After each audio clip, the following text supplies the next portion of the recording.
Bismillahirrahmanirrahim. Assalamualaikum warahmatullahi wabarakatuh.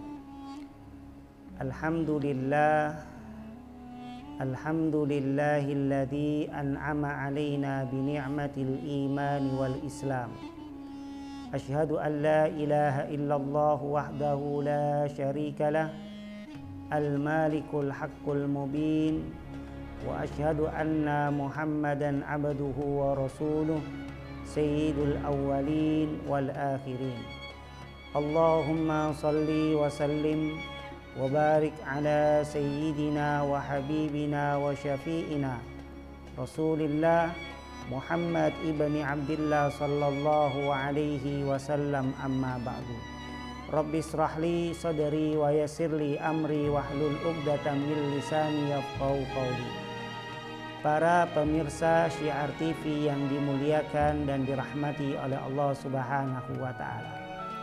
Mengawali pada pertemuan malam hari ini, tentu hal yang pertama adalah kita awali dengan mengucapkan kalimat hamdalah sebagai salah satu bentuk rasa syukur kita kepada Allah, rasa terima kasih kita kepada Allah, yang mana hingga pada kesempatan hari ini Allah Subhanahu wa taala masih memberikan kepada kita iman, masih memberikan kepada kita kesehatan, masih memberikan kepada kita usia yang lebih. Mudah-mudahan apa yang Allah Subhanahu wa taala limpahkan dan karuniakan, mudah-mudahan kita bisa istiqamah di dalam melaksanakan, menjalankan apa yang sudah menjadi kewajiban-kewajiban kita sebagai hamba-hambanya Allah, dan mudah-mudahan pula kita bisa istiqamah di dalam meninggalkan, menjauhi apa yang Allah Subhanahu wa taala haramkan kepada kita, agar kita menjadi orang-orang yang selalu dan senantiasa mensyukuri akan kenikmatan dan karunia yang Allah Subhanahu wa taala limpahkan kepada kita. Amin amin ya rabbal alamin. Kedua kalinya salawat serta salam tercurahkan atas junjungan Nabi besar kita Muhammad sallallahu alaihi wasallam, kepada keluarga beliau, sahabat beliau, pengikut beliau, dan khususnya kepada umatnya yang senantiasa bertakwa kepada Allah. Mudah-mudahan Allah Subhanahu wa taala senantiasa menanamkan di dalam hati kita rasa mahabbah, rasa kecintaan yang sangat besar kepada Nabi besar kita Muhammad sallallahu alaihi wasallam, dan mudah-mudahan kita semua termasuk umatnya Nabi Muhammad yang mendapatkan syafaat dari Nabi besar kita Muhammad sallallahu alaihi wasallam fi yaumil qiyamah. Amin amin ya rabbal alamin.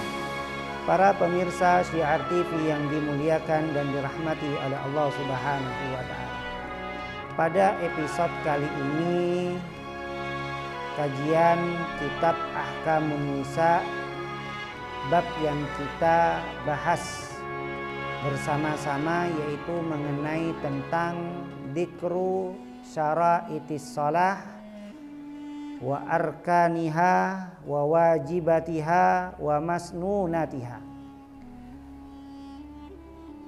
Pada kesempatan hari ini ataupun episode kali ini yaitu menjelaskan mengenai tentang syarat-syarat di dalam melaksanakan ibadah sholat, ya. Wa arkan, dan begitu juga rukun-rukun di dalam melaksanakan ibadah sholat. Wa wajibat, dan begitu juga wajib-wajibnya di dalam melaksanakan ibadah sholat. Wa masnunatiha, dan begitu juga menjelaskan kepada kita mengenai tentang hal-hal yang disunnahkan di dalam melaksanakan ibadah sholat itu sendiri. Lalu Al-Imam Abil Faraj Ibnul Jauzi rahimallahu ta'ala, beliau menjelaskan di dalam kitabnya Syara'itus Shalah, syarat-syarat di dalam melaksanakan ibadah sholat sittatun, itu ada 6. Ya, sebagaimana yang dikatakan oleh beliau di dalam kitabnya Ahkamun Nisa, kebetulan beliau adalah ulama yang bermadhab kepada Al-Imam Ahmad bin Hanbal. beliau menegaskan di dalam kitabnya, yaitu kitab yang berjudul Ahkamun Nisa, bahwasanya syarat-syaratnya sholat. Syarat-syaratnya sholat di sini adalah syarat-syarat di dalam keabsahan melaksanakan ibadah sholat itu sendiri. Jadi ketika seseorang tersebut itu ingin sah di dalam melaksanakan ibadah sholat, sebelum melakukan rukun-rukunnya sholat, maka syarat yang pertama ini harus mereka penuhi, yaitu mengenai tentang syarat-syarat sah di dalam melaksanakan ibadah sholat itu ada 6. Apa? Yang pertama adalah duhulul wakti, masuknya waktu sholat.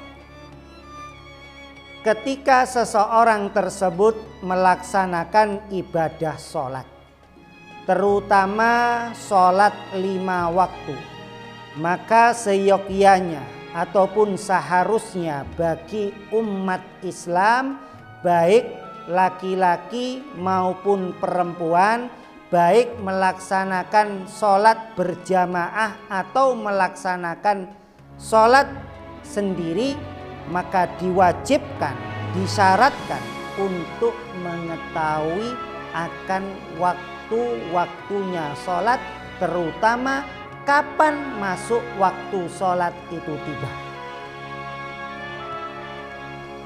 Seperti seseorang melaksanakan ibadah sholat subuh, melaksanakan ibadah sholat duhur, melaksanakan ibadah sholat asar, melaksanakan ibadah sholat maghrib, melaksanakan ibadah sholat isya. Tatkala mereka melakukan ibadah-ibadah sholat yang sudah saya sebutkan tadi, maka tidak sah ibadah sholat seseorang tersebut jikalau dilakukan sebelum masuk waktunya sholat. Jadi seseorang tersebut harus paham kapan masuk waktu sholat itu tiba. Seperti waktu sholat subuh, startnya pada saat munculnya fajar shodiq ila tulu isyamsi, sampai atau finishnya, startnya tulu'ul fajri shodiq, terbitnya fajar shodiq, sampai atau finishnya kapan? Pada saat matahari ini muncul.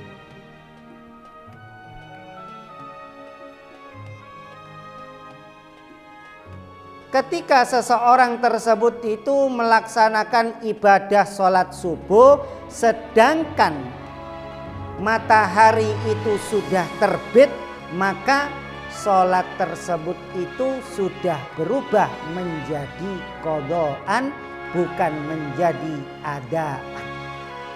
Kenapa? Karena waktunya sudah habis. Itu yang pertama.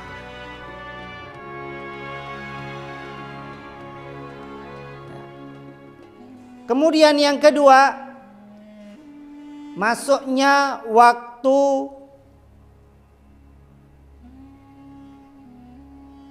sholat duhur. Kapan? Ila zawali syamsi, tatkala matahari tergelincir ke arah barat.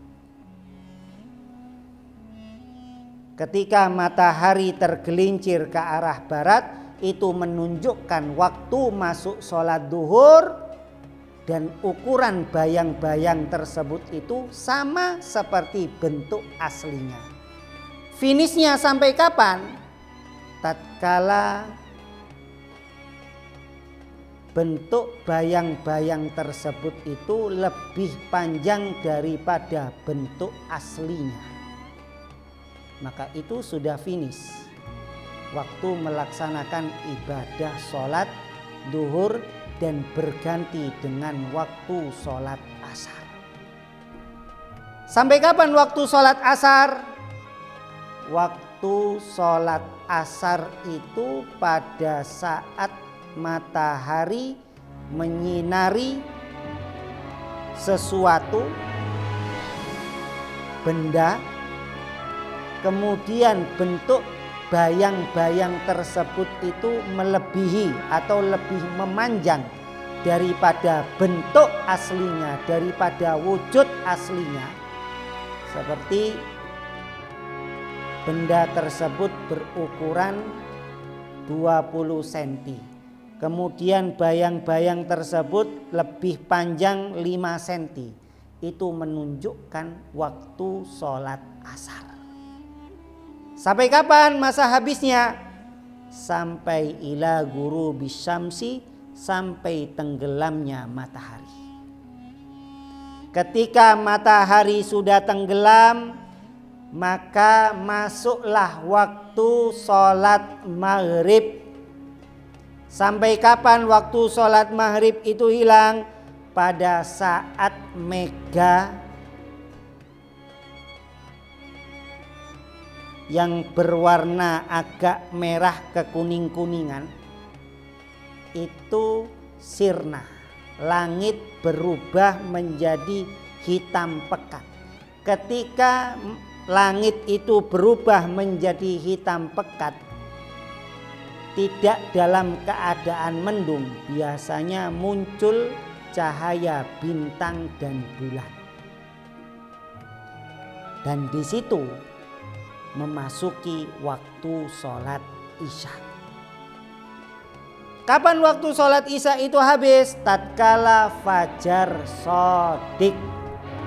Dan seseorang tersebut itu harus bisa memahami, bisa mengetahui dan mengerti kapan waktu-waktu sholat itu tiba, terutama di dalam melaksanakan ibadah sholat 5 waktu. Para pemirsa Syiar TV yang dimuliakan dan dirahmati oleh Allah Subhanahu wa Ta'ala. Oleh sebab itu, ya, syarat sah di dalam melaksanakan ibadah sholat, seseorang tersebut harus tahu kapan masuknya waktu sholat. Kalau belum mengerti dan tidak mengetahui kapan waktu sholat itu tiba, maka tidak sah. Sama halnya seperti sholat duha. Tadi kan sholat sunnah. Sama halnya seperti sholat sunnah, diantaranya sholat duha. Sholat duha itu ada waktunya, dimulai sampai kapan, kemudian finishnya sampai kapan. Nah, itu ada waktunya. Nah, ada sebagian ulama yang mengatakan pada saat istiwa, ketika matahari berada di tengah-tengah, maka waktu sholat duha itu habis. Waktu istiwa. Ini pendapatnya Al-Imam Ar-Rafi'i. Kemudian pendapatnya Al-Imam An-Nawawi, waktu sholat duha itu habis tatkala zawalu samsi, tatkala matahari tergelincir ke arah barat, yang menunjukkan waktu sholat duhur itu tiba. Maka sudah habis.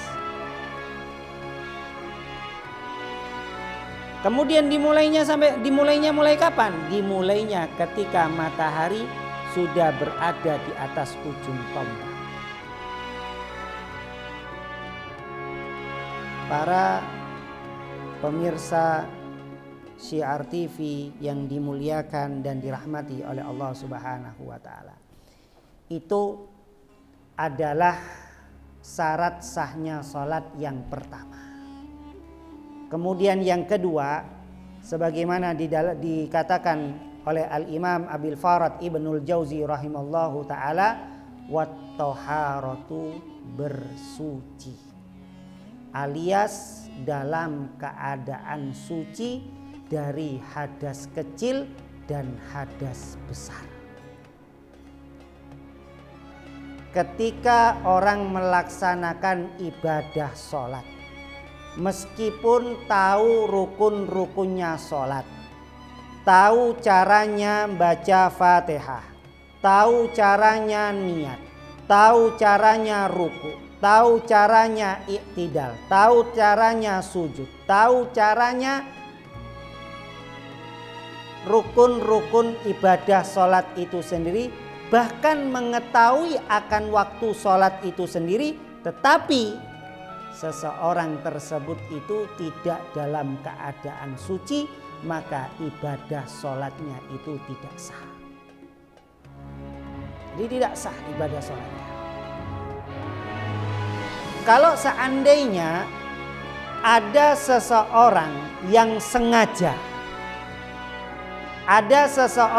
sengaja, ia tidak memiliki wudhu, kemudian memaksakan dirinya untuk melaksanakan ibadah sholat, maka yang pertama seseorang tersebut itu dihukumi haram. Kenapa? Karena dia sudah tahu tidak punya wudhu, kemudian dia sholat, maka hukumnya adalah haram dan dia berdosa. Itu satu. Bukan hanya itu saja. Yang kedua, ibadah sholatnya itu tidak sah. Meskipun pembacaan suratul Fatihahnya itu bagus, pembacaan suratul Fatihahnya itu tajwidnya juga Masya Allah, rukuknya baik, sujudnya baik, rukun-rukunnya yang lain juga baik. Tapi, ada tapinya. Ketika seseorang tersebut itu tidak memiliki wudhu atau memiliki hadas besar, kemudian melaksanakan ibadah sholat, maka tidak sah sholatnya. Dan ini berlaku tidak hanya dalam melaksanakan ibadah sholat wajib, tetapi ini juga berlaku di dalam melaksanakan ibadah sholat sunnah. Di sholat tahiyatul masjid kalau nggak wudhu ya nggak sah.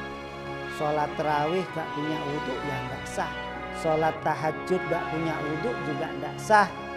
Kemudian sholat rawatib, qobliyah ataupun sholat ba'diyah tidak punya wudhu tidak sah. Sholat hari raya baik Idul Fitri maupun Idul Adha tidak punya wudhu maka tidak sah.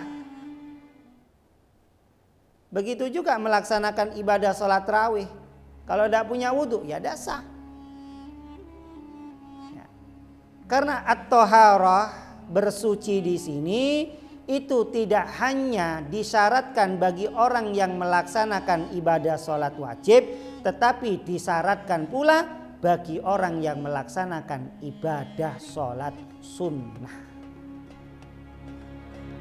Para pemirsa Syiar TV yang dimuliakan dan dirahmati oleh Allah Subhanahu wa Ta'ala.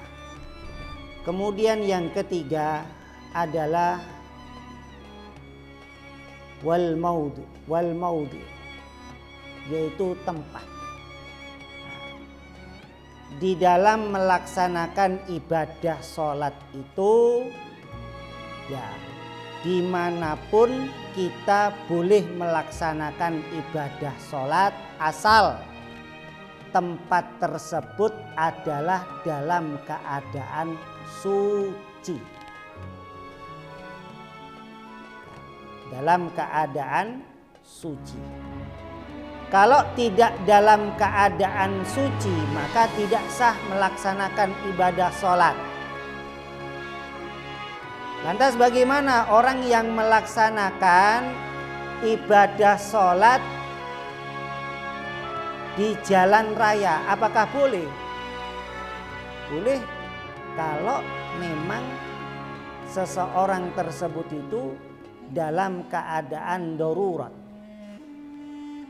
Diperbolehkan asal tempat tersebut itu suci. Jadi tidak harus seseorang tersebut itu ya melaksanakan ibadah sholat itu harus di masjid ataupun harus di musola, tidak harus. Ya. Bahkan baik di kalangan ulama Asy-Syafi'iyah, bahkan di kalangan ulama Al-Imam Ahmad bin Hambal, kemudian di kalangan ulama Malikiyah, di kalangan ulama Hanafiyah, itu tidak ada yang mensyaratkan ibadah sholat itu tempatnya harus berada di dalam masjid. Di jalan raya pun boleh. Jadi sungguh tak elok kalau seandainya ada sebagian orang yang membuli ya sebagian kelompok yang lain ya bagi orang yang melaksanakan ibadah sholat yang ada di jalan. Ya, orang sholat kok dibuli. Ya, bagaimana orang yang tidak melaksanakan ibadah sholat? Silakan seseorang tersebut itu melaksanakan ibadah sholat di mana saja asal tempatnya itu dalam keadaan suci. Kalau tidak dalam keadaan suci, tidak.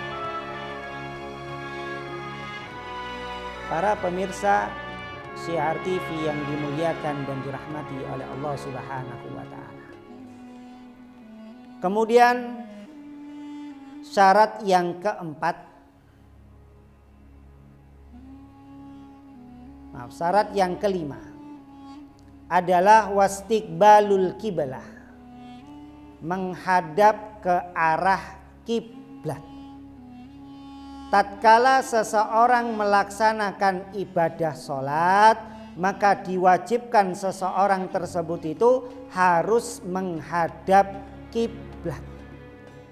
Apa patokannya menghadap kiblat? Adalah dada. Jadi jangan sampai ketika kita melaksanakan ibadah sholat kemudian dada kita itu bergeser alias tidak menghadap ke arah kiblat, maka tidak sah ibadah sholat seseorang tersebut kecuali dalam keadaan musafir. Kecuali dalam keadaan musafir. Contoh seperti kendaraannya yang awalnya itu menghadap ke arah kiblat tiba-tiba berbelok tidak menghadap ke arah kiblat. Lalu apakah kita ikut membelok? Tidak. Tetap berada dalam posisi kita. Ya, yang terpenting pada saat takbiratul ihram kita menghadap ke arah kiblat. Jadi menghadap ke arah kiblat itu adalah termasuk sesuatu yang harus di dalam syarat keabsahan ibadah sholat itu sendiri. Kemudian yang keenam adalah an-niyat. Jadi niat. Jadi jangan sampai seseorang tersebut itu sholat gak niat, gak sah sholatnya. Jadi harus niat. Kapan niatnya sholat itu? Banyak di kalangan masyarakat awam tidak paham dalam niat itu sendiri, khususnya di dalam madhab al-imam asy-Syafi'i. Di dalam madhab al-imam asy-Syafi'i, ya di dalam madhab al-imam asy-Syafi'i bahwasanya tatkala seseorang tersebut itu niat itu harus bersamaan dengan takbiratul ihram. Pada saat Allah, hati kita itu harus mengucapkan usolli fardhu duhri bagi orang yang melaksanakan duhur. Kalau dia jadi makmum, tambahkan kalimat makmuman lillahi ta'ala. Karena kalimat makmuman itu wajib disebut bagi makmum, tapi kalau imaman itu hukumnya sunnah. Kecuali dalam keadaan sholat-sholat tertentu seperti ibadah sholat Jumat. Para pemirsa Syiar TV yang dimuliakan dan dirahmati oleh Allah Subhanahu wa taala. Ya, demikian apa yang saya sampaikan dalam syarat-syarat sahnya di dalam melaksanakan ibadah sholat itu sendiri. Dan syarat-syarat sahnya di dalam melaksanakan ibadah sholat itu tidak hanya berlaku bagi orang yang melaksanakan ibadah sholat wajib, tetapi ini juga berlaku bagi orang yang melaksanakan ibadah sholat sunnah. Mudah-mudahan apa yang saya sampaikan ini bisa menjadikan ibadah sholat kita jauh lebih baik, jauh sesuai dengan apa yang pernah diajarkan oleh Nabi besar kita Muhammad sallallahu alaihi wasallam, dan mudah-mudahan ibadah sholat kita semua diterima oleh Allah Subhanahu wa taala. Amin amin ya rabbal alamin. Dan kurang lebihnya kami minta maaf. Wabillahi taufiq wal hidayah. Assalamu alaikum warahmatullahi wabarakatuh.